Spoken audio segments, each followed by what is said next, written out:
Let's talk about SNAP and what it is and how it's going to be affected by Trump's policy bill. SNAP is the federal government program that helps people who can't afford food buy food, and it helps about 42 million Americans at this time. How much you get depends on what state you live in, what your income is, if it's steady income, if you're a single person, a household of four, things like that.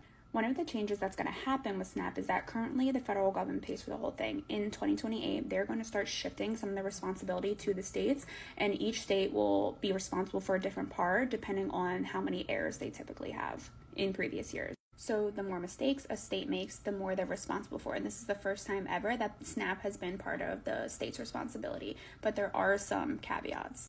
For example, Alaska had the highest error rate, and they put a clause that if your error rate is over a certain percentage, you have more time to adjust before the cost sharing takes place.